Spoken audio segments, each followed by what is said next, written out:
நெடுங்காலமாக காத்திருப்பது இருதயத்தை இளைக்க பண்ணும். விரும்பினது வரும்போது ஜீவ விருட்சம் போல் இருக்கும்.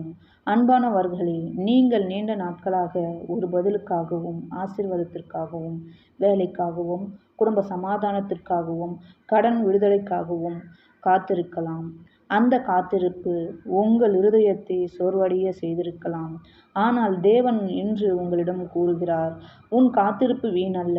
நான் குறித்த நேரத்தில் உனக்கு பதிலளிப்பேன். தேவன் தாமதிப்பது போல தோன்றினாலும் அவர் ஒருபோதும் தன் வாக்குறுதியை மறப்பதில்லை.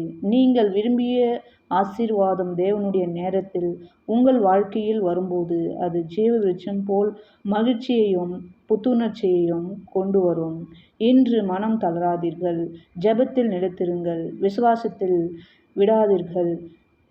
நீங்கள் காத்திருந்த நற்செய்தி கதவு திறப்பு, ஆசீர்வாதம், சமாதானம் ஆகியவை உங்களை நோக்கி வந்து கொண்டிருக்கிறது.